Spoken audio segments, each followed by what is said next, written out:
Hello friends, I welcome you all in my science academy YouTube channel, जहां पर मैं gate Excel microbiology के previous year का detail solution हम लोग कर रहे हैं। और इसी के कंटिन्यूशन में हम लोगों ने अभी तक 2021 से लेकर 2016 तक के क्वेश्चन का डिटेल सॉल्यूशन देख लिया, जिसका लिंक यहाँ पर आई सिंबल ऑफ दिस वीडियो में आ रहा होगा या इस वीडियो के डिस्क्रिप्शन बॉक्स में जाकर देख सकते हैं, उसका लिंक वहाँ पर भी है। तो आज के इस सेशन में हम लोग शुरू कर रहे हैं गेट 2015 लाइफ साइंसेस माइक्रोबायोलॉजी का डिटेल सॉल्यूशन। और ये क्वेश्चन पेपर मेरे पास माइक्रोबायोलॉजी कोड इसका है के। तो चलिए फ्रेंड्स स्टार्ट करते हैं आज का ये सेशन। पहला क्वेश्चन यहाँ पे बोल रहा है लेप्टोट्राइकस बैक्टीरिया हैव। तो लेप्टोट्राइकस बैक्टीरिया वो बैक्टीरिया होते हैं जिनके पास में किसी पार्टिकुलर पोल पर, एक एंड पर मल्टीपल फ्लैजेला प्रेजेंस हो। Presence of multiple flagella at one particular end is called lophotrichous. Either it is one surface और बोथ एंड। तो यहाँ पर वन सरफेस दिया हुआ है, इसका मतलब है ये लेप्टोट्राइकस के बारे में बात कर। दूसरा क्वेश्चन आ रहे हैं aerobic respiration the final electron acceptance. ये तो बहुत डायरेक्ट क्वेश्चन क्लास 11-12 से। इसका होता है oxygen. Oxygen is a ultimate final electron acceptor, और ये इलेक्ट्रॉन को एक्सेप्ट करके ये बनाता है O2 माइनस में, और ये फिर फर्दर प्रोटॉन के साथ में कंबाइन करके फॉर्म करता है H2O। तो एरोबिक रेस्पिरेशन में माइटोकॉन्ड्रिया में ये होता है। तो आंसर इसका होगा डी ऑप्शन। नेक्स्ट आ रहा है the process in which the fatty acid are shorted by 2 carbon at a time resulting in a release of acetyl coenzyme A. तो ये इस प्रोसेस को हम लोग बोलते हैं बीटा ऑक्सीडेशन। बीटा ऑक्सीडेशन या इसका दूसरा नाम है फैटी एसिड ऑक्सीडेशन। कहाँ होगा? माइटोकॉन्ड्रिया में। और यहाँ पर हर एक स्टेप में 2-2 कार्बन माइनस होते जाएगा। जैसे अगर 14 कार्बन का कोई फैटी एसिड चेन है तो हर एक स्टेप में 2 कार्बन इससे रिलीज होंगे। तो रिमेनिंग कितने बचेंगे? 12 कार्बन। फिर से 2 कार्बन रिलीज होगा और 2 कार्बन, यहाँ पर रिमेनिंग 10 कार्बन बचेगा। तो इसी तरीके से हर एक राउंड ऑफ साइकिल में 2 कार्बन रिलीज होगा in the form of acetyl coenzyme A.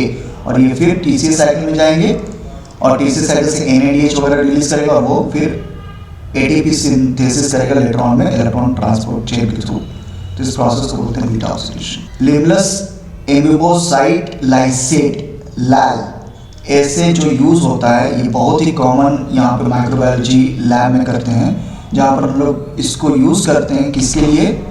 Endotoxin detection के। एंडोटॉक्सिन डिटेक्शन क्या होता है? यहाँ पर जैसे कोई मॉलिक्यूल, कोई सब्सटेंस है जो सेल के अंदर ही है, इनसाइड, उसको डिटेक्ट करने के लिए यहाँ पर क्या करते हैं? Lab method. तो आंसर इसका होगा first option is correct. Next question यहाँ पर है मैच द फॉलोइंग। इस तरफ साइंटिस्ट का कंट्रीब्यूशन है और इस तरफ साइंटिस्ट का नेम है और उनका कंट्रीब्यूशन ग्रुप 2 में। तो ग्रुप 1 से ग्रुप 2 को मैच कराना है। बहुत ही सिंपल है। सैंगर मेथड ये प्रोटीन सीक्वेंसिंग और डीएनए सीक्वेंसिंग दोनों के लिए था। तो यहाँ पर प्रोटीन तो नहीं है, डीएनए सीक्वेंसिंग। तो आंसर ये हो जाएगा ऑप्शन बी का 2। वॉटसन क्रिक डीएनए डबल हेलिकल मेथड। तो ये जब दोनों अगर जान रहे, बाकी अगर नहीं भी जानते हैं तो कोई प्रॉब्लम नहीं है। तो इन दोनों को पी का सेकेंड और क्यू का फर्स्ट, कौन सा ऑप्शन मैच कर रहा है? पी का सेकेंड, क्यू का फर्स्ट। बाकी का नहीं भी जान रहे तो ये ऑप्शन करेक्ट होगा। तो इस तरह से बहुत इजीली पिक करना, सारी चीज़ों को जानने की जरूरत नहीं है। अगर एक या 2 भी जान रहे तो उसे मैच करके बाकी को हम लोग फिश आउट कर सकते हैं और एलिमिनेट कर सकते हैं रेस्ट ऑफ द थिंग्स। ठीक है, तो आंसर इसका होगा डी। नेक्स्ट क्वेश्चन आ रहे हैं यहाँ पर। ये कह रहा है कि base pair substitution caused by chemical mutation ethyl methane sulphonate. ये बहुत ही कॉमन म्यूटेशन है जिसको हम लोग बोलते हैं EMS। और ये बेसिकली करता क्या है? एल्काइलेशन। ये एल्काइल, ये नाम ही से बता रहा है, इथाइल यहाँ पर है और मीथेन साथ में, यहाँ पे एल्काइल ग्रुप है। तो जब एल्काइलेशन होगा तो G के साथ, जैसे G के साथ में नॉर्मल C इंटरैक्ट करता है कॉम्प्लीमेंट्री 3 हाइड्रोजन बॉन्ड के साथ, और जब इसको हम लोग EMS से ट्रीट करते हैं तो G पर मिथाइलेशन हो जाता है। और अब G पर जब मिथाइलेशन होगा तो वो C के साथ नॉर्मली करना चाहिए था इंटरेक्शन, अब नहीं करेगा ये। अब ये किसके साथ करता है? अब ये करता है थाइमीन के साथ। ये थायमीन के साथ। और नेक्स्ट जनरेशन में थायमीन किसके साथ करेगा? एडेनिन के साथ। तो कहने का मतलब कि जीसी लेटर ऑन में ये कन्वर्ट कर जाएगा एटी रिच में। तो यहाँ पर सिंपल है, इस एल्काइलेशन की वजह से जीसी डिपेंडेंट कोडोन कन्वर्ट कर जाएंगे एटी में। इसका आंसर म्यूटेशन है, बी ऑप्शन होगा। नेक्स्ट आ है classical way of representing taxonomic hierarchy of a living organism in ascending order. Ascending का मतलब है नीचे से ऊपर की तरफ बढ़ते जा रहे हैं, कॉम्प्लेक्सिटी बढ़ता चला जाएगा। सबसे नीचे होगा स्पीसीज और सबसे टॉप पे होता है किंगडम। तो ये तो बहुत सिंपल क्वेश्चन है क्लास 11th का, जहाँ पर हम लोग पढ़ते हैं कि keep pot clean otherwise family get sick. ये ऑर्डर है, species, genus, family, then order and class, ये मैच कर रहा है। आंसर सी होगा करेक्ट, ठीक है। तो ये भी हो गया 7th में। नेक्स्ट आ रहा है one of the following the most effective method to kill bacterial endosperm. इसको मैंने डिटेल में वीडियो में अपने डिस्कस किया हुआ है स्टरलाइजेशन में कि कौन कौन सा मेथड किसके लिए यूज होता है। एंडोस्पर्म को किल करने के लिए हम लोग मॉइस्ट हीट स्टरलाइजेशन इसको यूज करते हैं, जो ऑटोक्लेव के थ्रू होता है। तो आंसर होगा ए। इसी के थ्रू हम लोग बैक्टीरियल एंडोस्पर्म को किल कर सकते हैं, बाकी कोई भी मेथड बैक्टीरियल एंडोस्पर्म को किल नहीं कर सकता। अब आ रहे 9th number, the class of enzyme which catalyzes the addition of a group to double bond and non-hydrolytic removal of chemical group is known as। ये भी डायरेक्ट है यहाँ पर ये जो डबल बॉन्ड के साथ में एडिशन होता है ग्रुप का, उस एंजाइम को हम लोग कहते हैं लाइज। आंसर इसका यहाँ पर ये होगा। ऑक्सीडोरिडक्टेज ऑक्सीडेशन और रिडक्शन करता है। ट्रांसफरेज फंक्शन ग्रुप को एक कार्बन से दूसरे कार्बन पर ट्रांसफर करता है। और हाइड्रोलिस क्या करेगा? Removal of water. तो यहाँ पर डबल बॉन्ड, जैसे सी डबल बॉन्ड कोई है एक ही कंपाउंड में, ये सी डबल बॉन्ड है, और यहाँ पर अगर H2 के साथ इसको ऐड कर दिया तो एक H इधर ऐड होगा और एक H इधर ऐड होगा, जिसकी वजह से ये डबल बॉन्ड हट जाएंगे या फॉर्म कर सकते हैं, दोनों तरीका हो सकता है। तो ये करता है लाइएज। तो आंसर यहाँ पर होगा सी ऑप्शन। नेक्स्ट आ रहे हैं एनोमॉक्स। एनामॉक्स ऑर्गेनिज्म वो होते हैं, ये खासकर स्लज में होता है या फिर हम लोग सीवेज ट्रीटमेंट प्लांट में इसको यूज करते हैं। यहाँ पर ये एनएरोबिक ब्रेकडाउन या ऑक्सीडेशन ऑफ एमोनियम आयन को कहते हैं एनामॉक्स। तो ये आंसर होगा anaerobic breakdown of ammonium ion, B option is correct. 11th question आ रहे हैं which combination of the following statement about specialised transduction is true. ये भी बहुत डायरेक्ट क्वेश्चन है। There are two type of transduction, one is known as specialised और एक है जनरलाइज्ड या जनरल टाइप। तो जैसे नाम ही बता रहा है, स्पेशलाइज्ड टाइप किसी एक पार्टिकुलर जीन के बगल में ही वो जो फॉरेन डीएनए का सेगमेंट है उसको इंसर्ट करता है, तो उसको हम लोग बोल देते हैं specialised.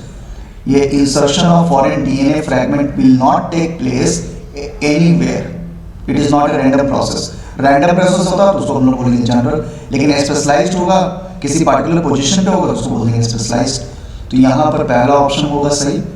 Specialised transduction phages can transport only certain gene between bacteria, ये फर्स्ट ऑप्शन करें। और दूसरा इसके साथ में इसका एग्जाम्पल क्या है? इसका बेस्ट एग्जाम्पल है लैम्डा फेज। तो phage lambda is a specialised transducing phage. तो आंसर होगा इसका P and S, first option is correct. Next आ रहे हैं which combination of profile of the following figure accurately represent the transport rate of glycerol and oxygen into E coli cell as a function of their extracellular concentration.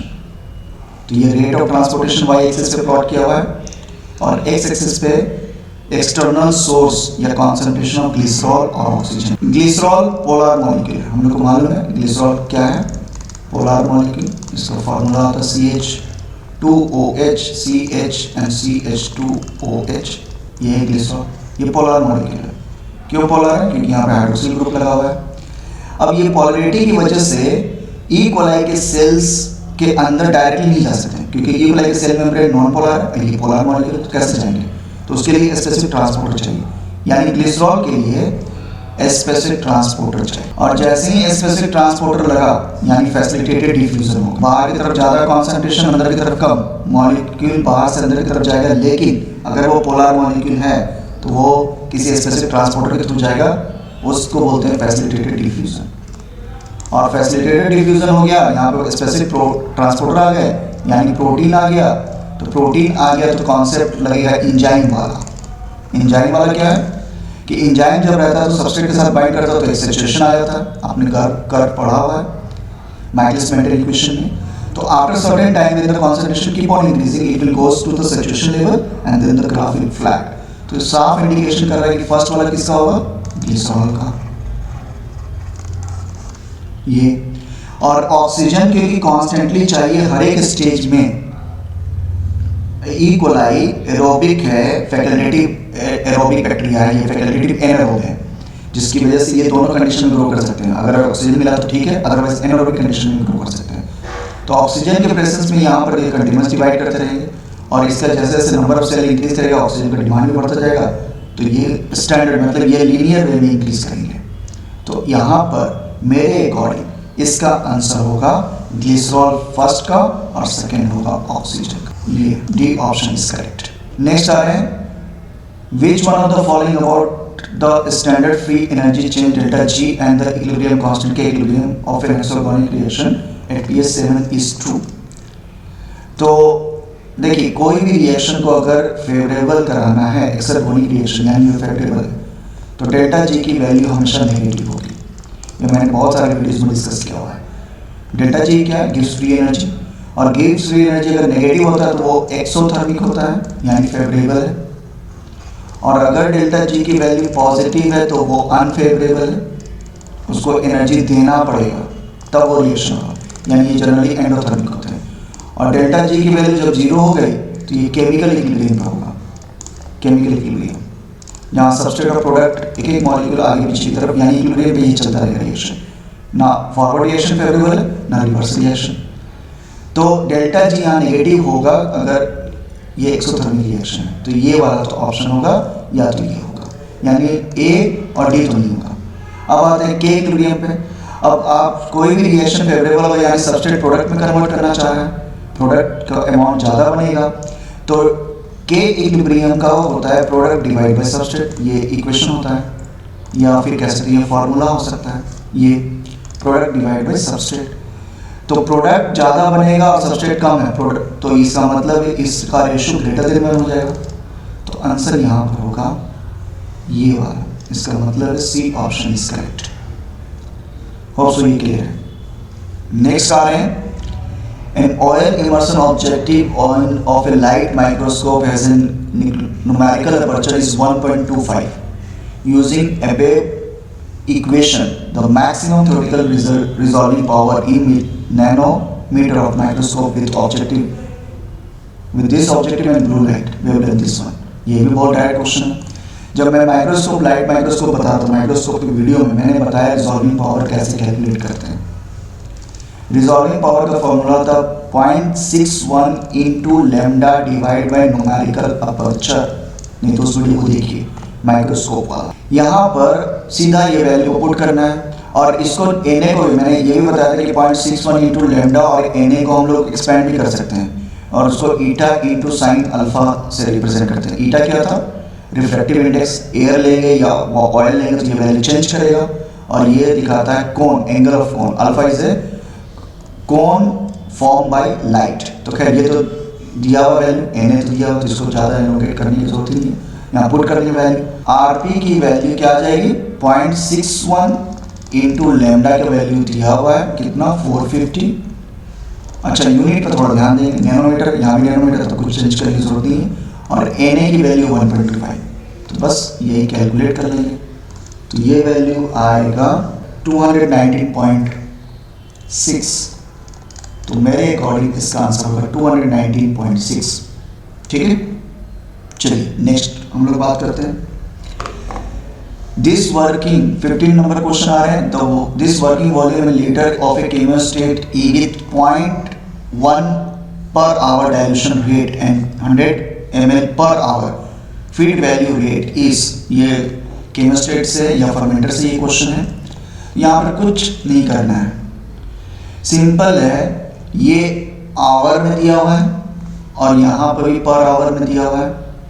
तो हम लोग ऐसा करेंगे, volume चाहिए litre में, तो हम लोग ml को निकालेंगे। तो कैसे ये कैलकुलेशन करें कि ये सिर्फ ml हो और आवर कैंसिल हो जाए, तो सिंपल सा है 100 ml डिवाइड बाई आवर है, और इसको ये भी आवर में है तो इसको मल्टीप्लाई नहीं करेंगे, क्योंकि आवर से अगर मल्टीप्लाई कर देंगे तो ये इसका यूनिट क्या है पर आवर, तो 0.1 और आवर नीचे आएगा तो ये आवर कैंसिल नहीं होगा, तो इसका मतलब इसको डिवाइड करेंगे यानी 100 को डिवाइड कर देंगे 0.1 से, ताकि ये आवर कैंसिल हो और ml ऊपर की तरफ आ जाए, तो ये ml आ गया, तो ये वैल्यू कितना हो गया 1000 ml, तो 1000 ml यहाँ लीटर में पूछ रहा है, यानी 1000 ml इसके टू 1 लीटर, तो इसका आंसर होगा 1। बहुत सिंपल ही है, इसमें कुछ भी एक्स्ट्रा पढ़ने की जरूरत नहीं है। चलिए अब आ रहा है 16 number question. If A decimal reduction time for spore for certain bacterium is 121 at 121 degrees 12 seconds, the time required in minute to reduce 10 to the power 10 spore to 1 spore by heating at 121 degree centigrade is।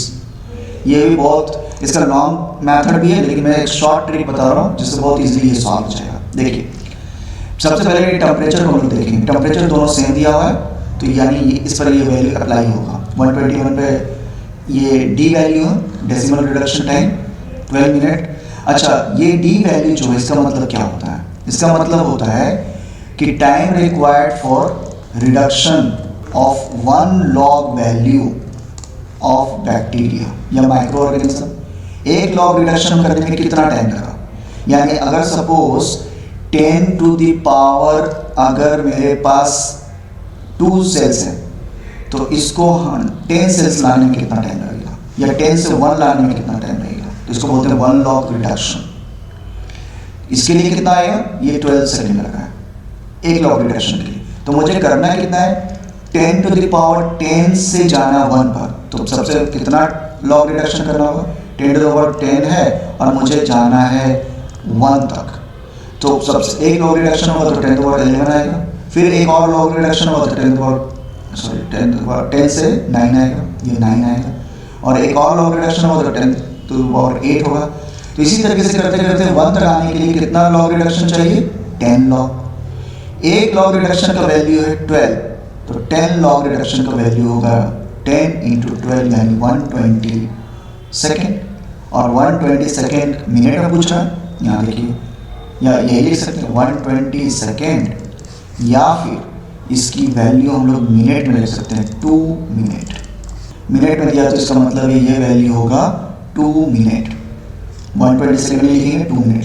Next question आ रहे हैं doubling time of bacteria in minute with a specific growth rate 2.3 per hour in 500 ml of growth time, doubling time T2 या doubling time पूछ रहा है। तो बहुत direct formula है, ये भी मैंने जब बैक्टीरियल ग्रोथ रेट पढ़ा रहा था तो उसमें ये फार्मूला को डिस्कस किया है। बैक्टीरियल ग्रोथ रेट म्यू से रिप्रेजेंट करते हैं, जिसका फार्मूला होता है 2.303 T into log NT divide by N0, NT final number of cell और यहाँ पर N0 initial number of cell.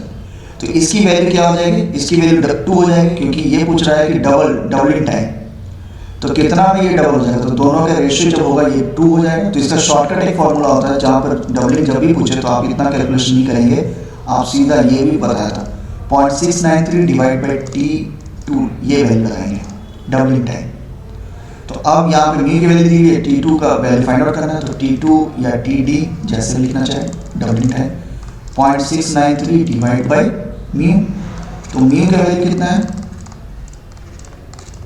Mu का वैल्यू दिया हुआ है यहाँ पर 2.3, बस इसको कैलकुलेट कर लेंगे, तो ये कैलकुलेट करके आएगा 0.3, ये वैल्यू कितना आ रहा है 0.3, ये आवर में आएगा, ये आवर में, ठीक है, क्योंकि जब यहाँ पर आवर का यूनिट माइनस होना चाहिए, वैल्यू ऊपर चला जाएगा, यानी ये आवर में आ रहा है, लेकिन मुझे चाहिए मिनट में, तो इसको मल्टीप्लाई कर देंगे 60 से, तो ये होगा 6×18 180 पॉइंट यानी 18 मिनट, आंसर होगा इसका 18 मिनट। होप सो ये क्लियर है। नेक्स्ट आ रहे हैं bacterial culture of is grown using 2 milligram per ml fructose as a sole source of carbon and energy. The bacterial biomass concentration immediately after inoculation and at the end of growth phase are 1 milligram and 0.9 milligram respectively. Assuming complete utilization of the substrate, the bacterial growth yield will be. तो bacterial growth yield y से represent करते हैं और इसका formula होता है delta x divide by delta s। Change in the substrate concentration, नीचे वाला क्या है सबस्ट्रेट कॉन्सेंट्रेशन, और ऊपर की तरफ हम लोग डेल्टा x को दिखा रहे हैं change in biomass concentration. Delta का मतलब क्या, चेंज इन बायोमास।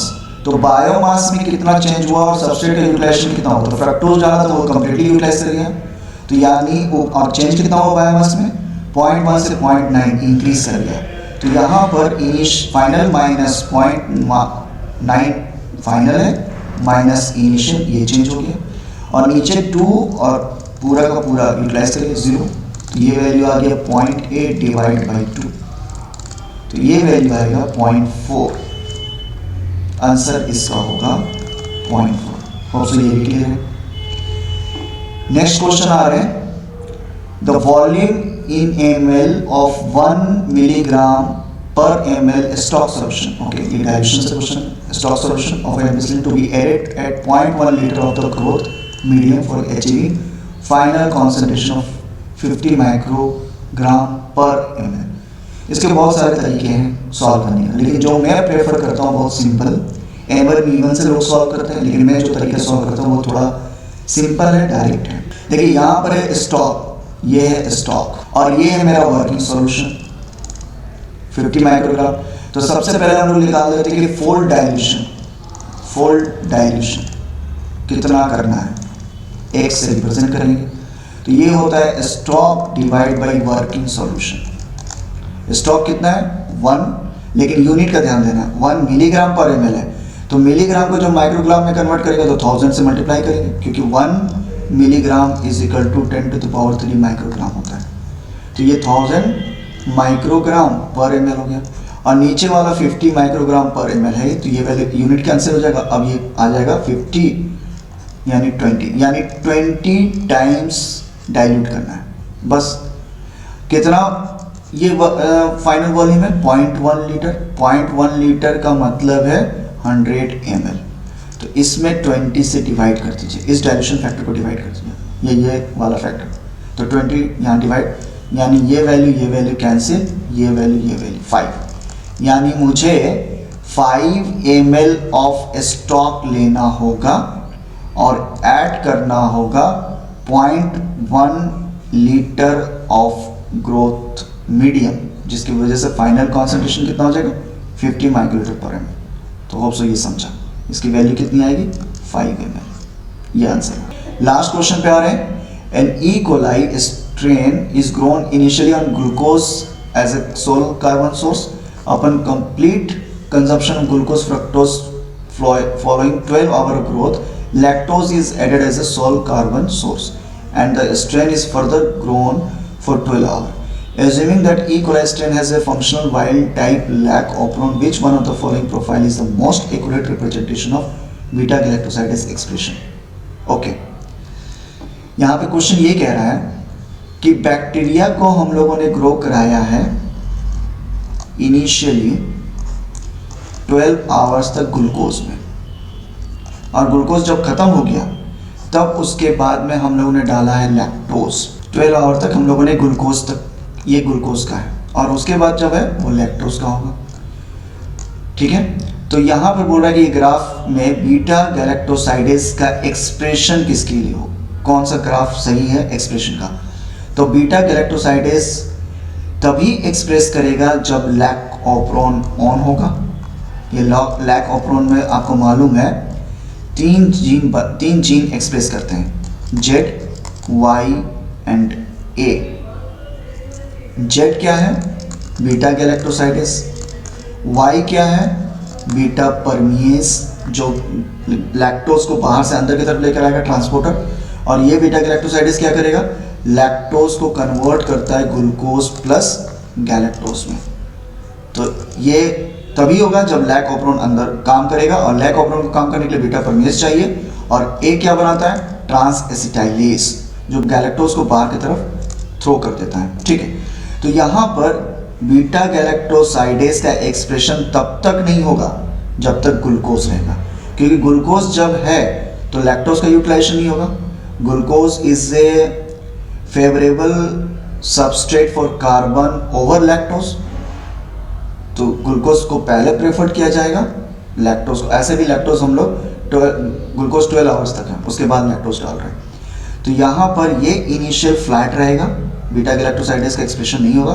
12 आवर्स के बाद ग्लूकोज जैसे ही खत्म हुआ, ये ग्लूकोज खत्म हो गया और यहाँ पर हम लोगों ने लैक्टोज डाला। इस पर्टिकुलर पॉइंट पर 12 आवर पर हम लोगों ने क्या डाला है, लैक्टोज। तो जैसे ही लैक्टोज डाला तो लैकोप्रोन स्विच ऑन हुए और बीटा गैलेक्टोसाइडेज का एक्सप्रेशन हुआ, जीन एक्सप्रेशन, और उसको डिटेक्ट कर लिया तो पिक यहाँ से मिलना शुरू होगा और आगे जाके सेचुरेट कर जाएगा। बाकी कोई भी ग्राफ ऐसा नहीं, ये शुरू से कभी भी नहीं होगा, क्योंकि लैक्टोज ऑप्रोन ऑन ही नहीं होगा इन प्रेजेंस ऑफ ग्लूकोज। तो ये भी गलत, ये भी। तो D option is only the correct answer. Hope so ये क्लियर। तो आंसर इसका होगा फोर्थ ऑप्शन, तो डी ऑप्शन इज करेक्ट। चलिए, तो इसी के साथ में मैंने सारे question 1 to 20 question from GATE life sciences microbiology from year 2015 का सॉल्यूशन कर दिया। तो आज के वीडियो में बस यहीं तक। नेक्स्ट वीडियो में हम लोग प्रीवियस ईयर 2014 के क्वेश्चन पेपर का डिटेल सॉल्यूशन करेंगे। तब तक के लिए बाय बाय, टेक केयर।